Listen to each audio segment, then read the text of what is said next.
Olá, boa tarde. Estamos aqui continuando o capítulo do Espírito Hermanso do Fogo, em que mais uma vez ela continua a elaborar alguns aspectos da importância da arrogância nos nossos grupos doutrinários ou nos grupos religiosos, poderia ser em qualquer grupo. E ela dá muito destaque. Um pouco mais adiante nós vamos entender por que que ela está tão preocupada com a arrogância nos grupos, porque por trás da arrogância realmente pode ter vários outros pontos que pode deixar o comportamento muito disfuncional. Então ela continua falando aqui sobre, o conforme o temperamento e a história espiritual particular, a arrogância manifesta com maior ou menor ênfase em uma das 4 ações descritas, criando efeitos variados no comportamento. Apesar disso, a cadeia de reflexos íntimos é muito similar. Egoísmo, que na sua mutação transforma-se em arrogância.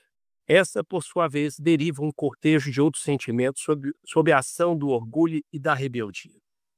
Agora, um parágrafo principal, eu acho que é importante a gente destacar e comentar. Ela diz: a arrogância retira-nos o senso da realidade. Acreditamos mais naquilo que pensamos sobre o mundo e as pessoas do que naquilo que são realmente. Vou voltar esse item. Por essa razão, esse processo da vida mental consolida-se com o piso de inumeráveis psicopatologias da classificação humana. A alteração da percepção do pensamento é um fator gerador dos mais severos transtornos psiquiátricos. São as manifestações enfermiças do eu, na direção do narcisismo. Na rigidez, eu controlo. Na competição, eu sou maior. Na imprudência, eu quero. Na prepotência, eu posso. A arrogância pensa a vida. E, ao pensá-la, afasta-nos dos nossos sentimentos. Aqui, mais do que não somente afasta, a gente não considera os nossos sentimentos. Quando a pessoa tem arrogância, ela tende a não aceitar os sentimentos. É uma forma de blindagem. Mas o que a irmã Stufo fala aqui nessas primeiras frases do parágrafo, acreditamos mais naquilo que pensamos sobre o mundo e as pessoas do que naquilo que são realmente. Isso tem um profundo significado, valor e comprovação neurocientífica. De fato, gente, todos nós vemos o mundo não do ponto de vista de fato como as coisas são, mas de acordo com as nossas crenças, de acordo com justamente as nossas interpretações. Vejam só, o nosso cérebro trabalha através de um sistema chamado senso-percepção. Todos nós sentimos da mesma forma. Quando você encosta a mão em algo, você sente da mesma forma de que eu. Quando você vê, escuta e assim por diante.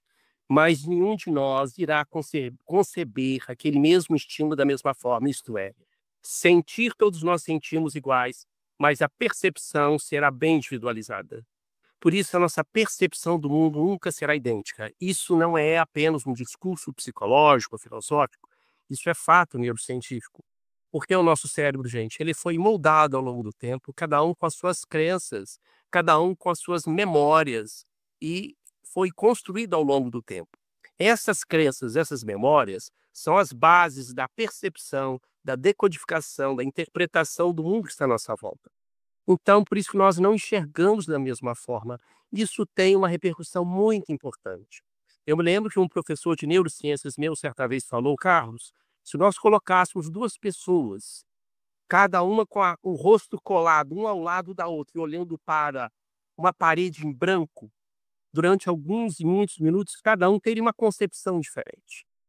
Então ele quis dizer realmente como o nosso cérebro, ele realmente não interpreta de fato, ipsi verbis, o mundo como é, mas sim justamente com as nossas interpretações. Isso se torna mais forte ainda quando nós estamos muito envolvidos com emoções e sentimentos.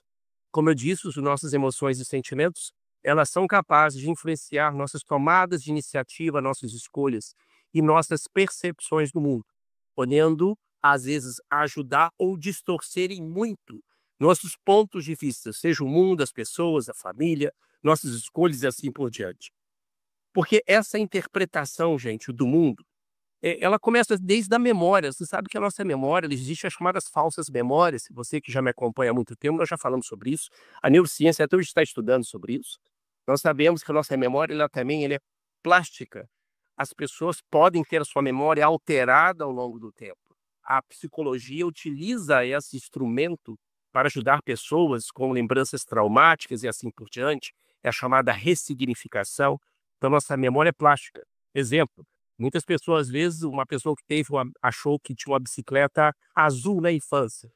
Depois de muito tempo, depois de décadas, ela vai ver aquela bicicleta azul. Abre a garagem lá do pai ou da avó, encontra a velha bicicleta e vê que a bicicleta não era bem azul. Era uma bicicleta, era azul com listras vermelhas. Então não era bem azul. Estou dando apenas um exemplo simples, como nós temos também as chamadas falsas memórias. E o nosso cérebro ele produz isso. E isso influencia nosso ponto de vista, nossa forma de ser e agir. É por isso, gente, que como nosso cérebro ele tem a percepção muito individual do mundo das pessoas, cada um é um universo próprio, cada um tem uma criação própria. São crenças muito de integridade. E do ponto de vista espiritual, o espiritismo, nós somos reencarnacionistas, o espírito traz uma bagagem própria, muito própria dele ao longo das suas jornadas.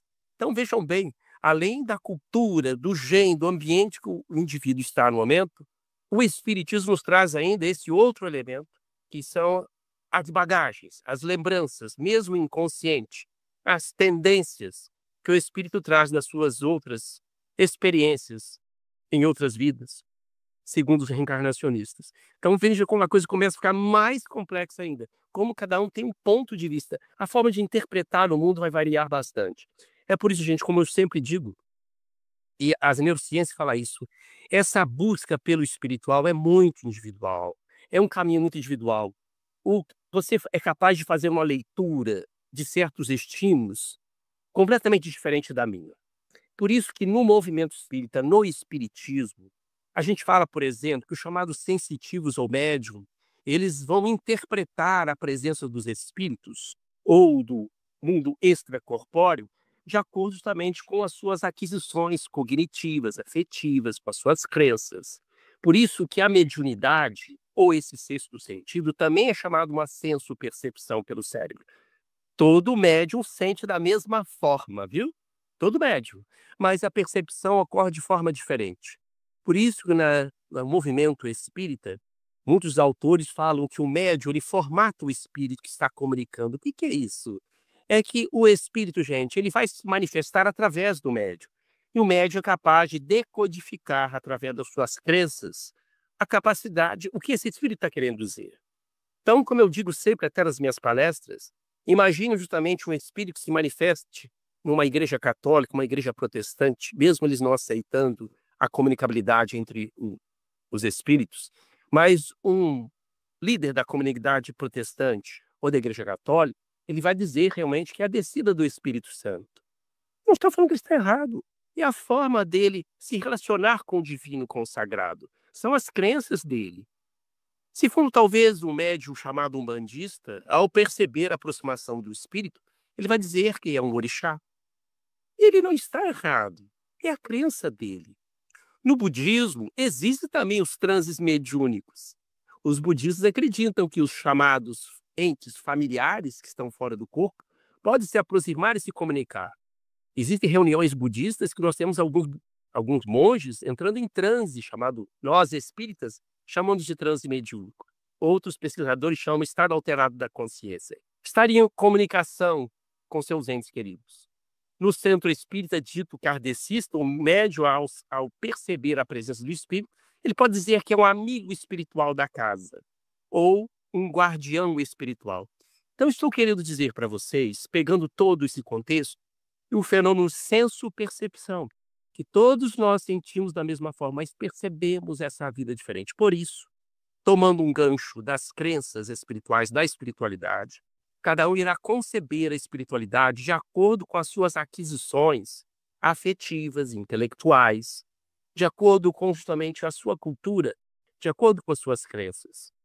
Por isso que é muito difícil você querer impor as suas concepções religiosas para uma outra pessoa, porque o que tem significado para mim não tem para você.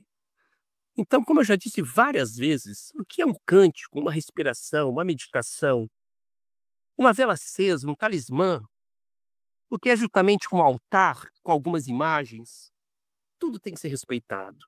Nós não podemos destruir a fé de ninguém. A fé aqui no sentido de significado. Nós não podemos fazer isso. Então, realmente, é o que reconecta as pessoas com a divindade, o que vai além desse cérebro que nós estamos estudando, esse cérebro automático, muito animal, que nós precisamos dele para sobreviver até socialmente, em todas as áreas.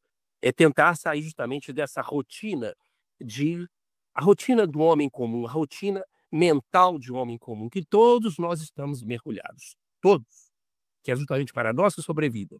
Desde pagar as contas, cuidar da família, cuidar do nosso trabalho, cuidar da nossa aparência, cuidar da nossa saúde, e assim por diante. É a rotina mental do homem comum. Só que a espiritualidade maior, as religiões e as filosofias espiritualistas nos chamam para ter um plus, para sairmos desse circuito, para que a gente possa ter mais saúde, muito mais consciência da nossa vida e fazer uma vida plena, mais cheia de significado, como a própria religião nos traz.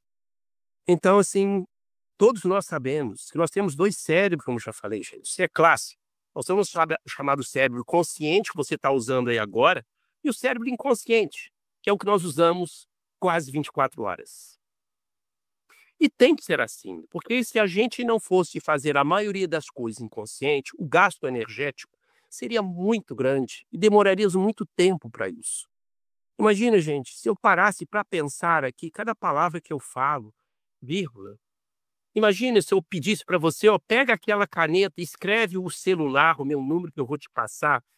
Imagina você pensar no movimento de pegar a caneta, clicar a caneta ou destampar ela, e escrever número por número. Você pensar nisso racionalmente, você faz isso automático. Você nem lembra o que fez. Isso é uma coisa que parece óbvio para muitos, mas não é para o cérebro. São realmente funções aprendidas ao longo de décadas. Nós aprendemos na infância a falar a nossa língua. Quem aqui já aprendeu uma segunda língua, uma terceira língua? Sabe como é que é difícil, principalmente depois de algum tempo.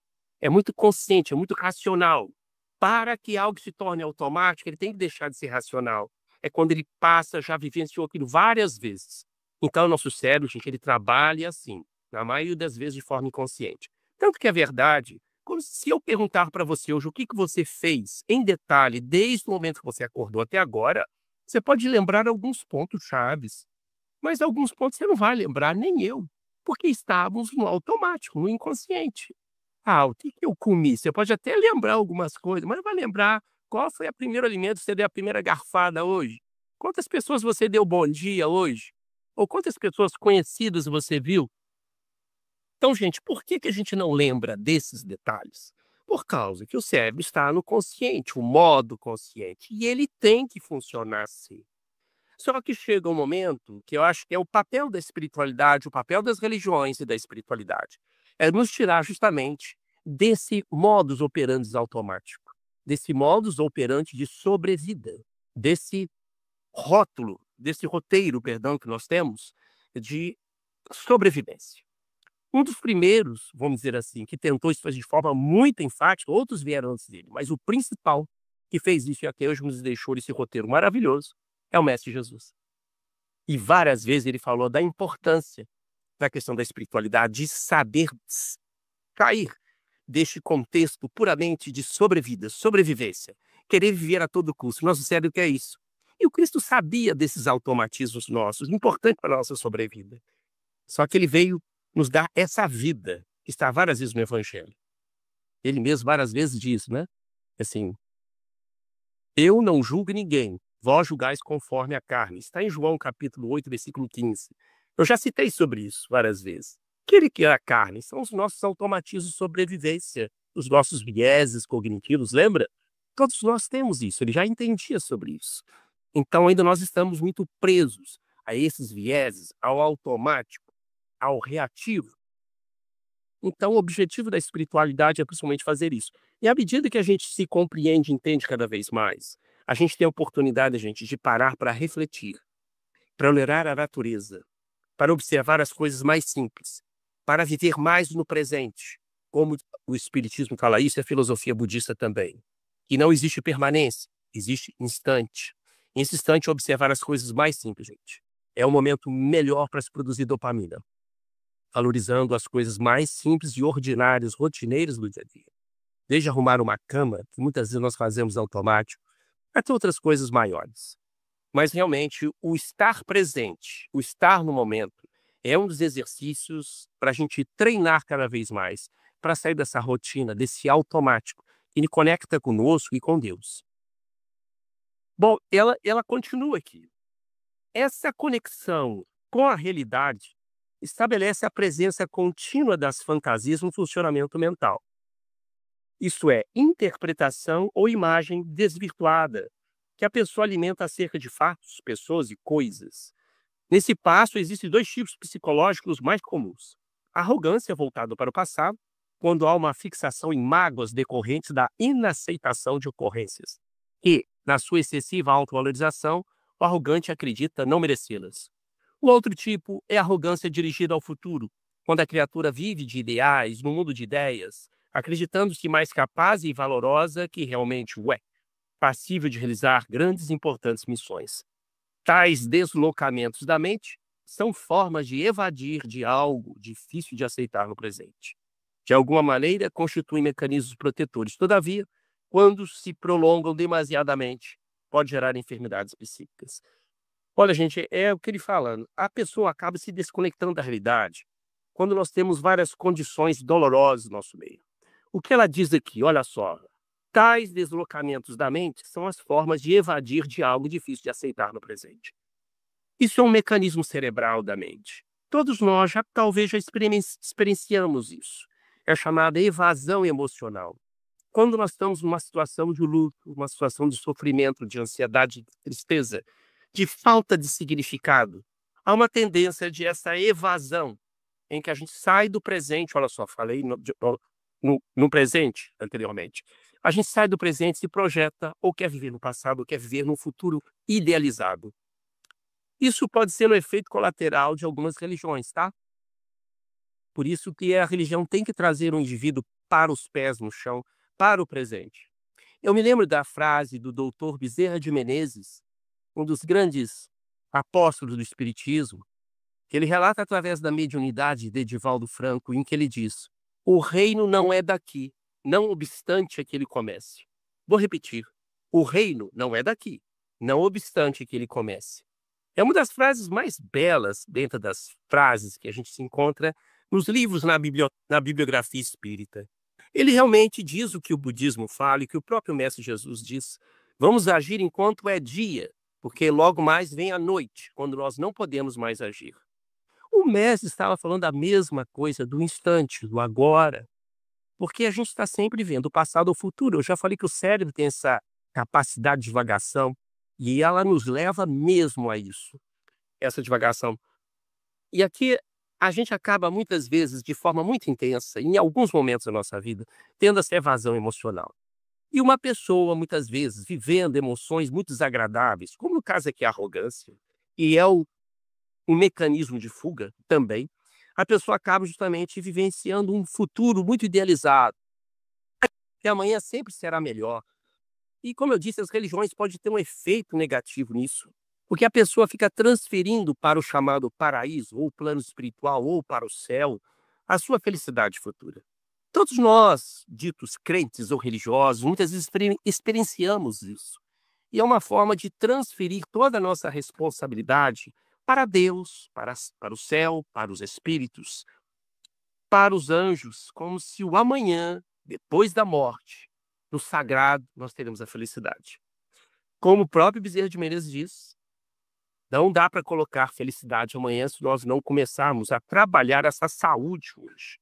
Aliás, a própria capacidade, o termo felicidade, talvez para muitos estudiosos, como eu já disse aqui, ela não é muito útil, porque ninguém pode ser feliz 24 horas. Nós temos que saber justamente aproveitar o instante, aproveitar a vida, no sentido de dar o nosso melhor e aprender o melhor com ela.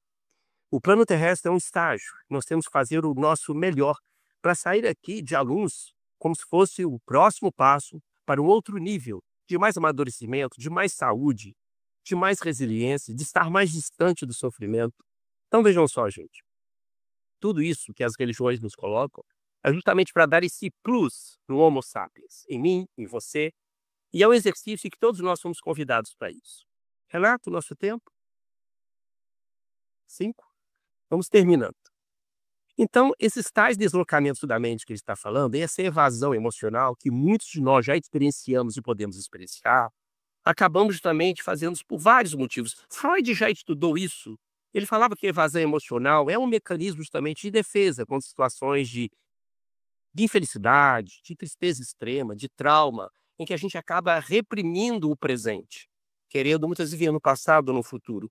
E a outra, justamente, é uma tentativa desesperada nossa, gente, de tentar aliviar nosso sofrimento. E a gente acaba, principalmente no presente, através buscando de forma extremamente persistente e duradouro o entretenimento.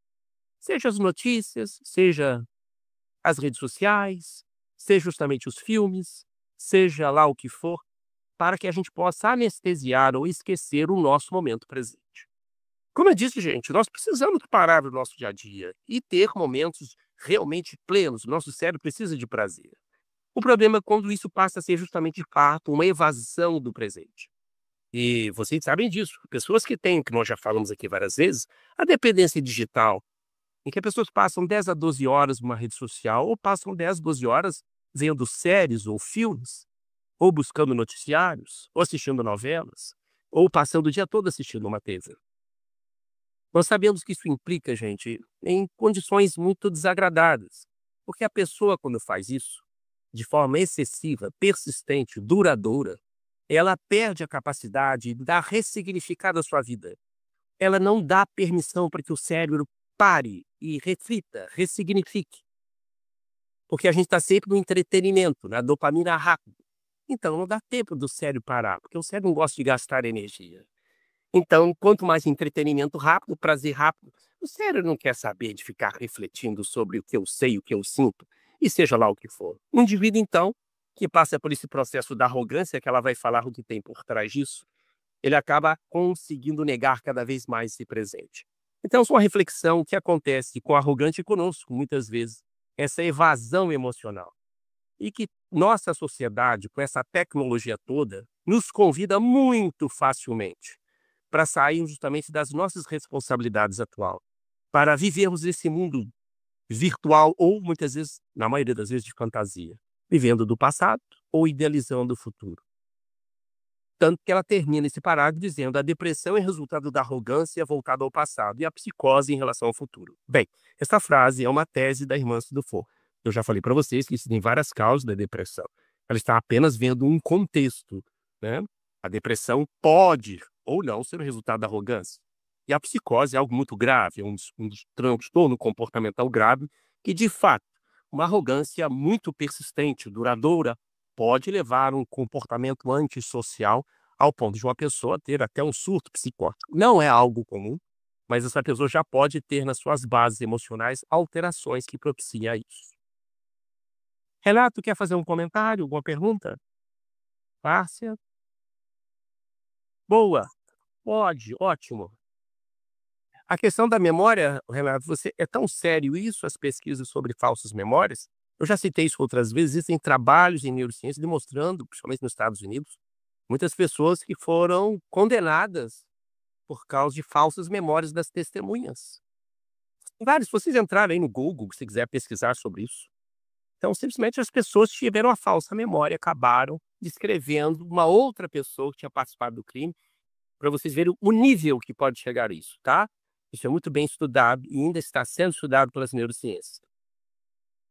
Olha aí, boa dica. Eu nem sabe conhecer esse filme, mas é, ent é, muito interessante.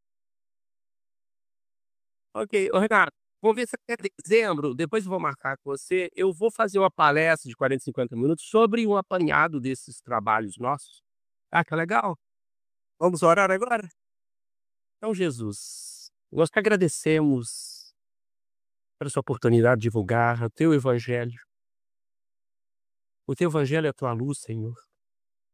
Os bons espíritos estão aqui em cada lar que está, não só agora nos ouvindo, mas todos aqueles que irão ouvir a gravação, Senhor. Que a nossa voz possa evocar essa mesma energia do alto, quando cada pessoa estiver ouvindo, o trabalho nosso. Que eles sintam e evoquem os espíritos maiores quando estiverem ouvindo. É um pedido que eu lhe faço, Jesus, para que leve esse despertar a todas as pessoas que tiverem contato com estes áudios. Vamos pedir para a Casa de Pedro II, agradecendo essa casa que nos acolhe há tantos anos e que acolhe tantos espíritos encarnados e desencarnados, pedindo pelos nossos familiares, pela saúde nossa e de todos eles. Muito obrigado a todos os espíritos que têm nos ajudado, nos inspirado neste trabalho. Que assim seja, assim será.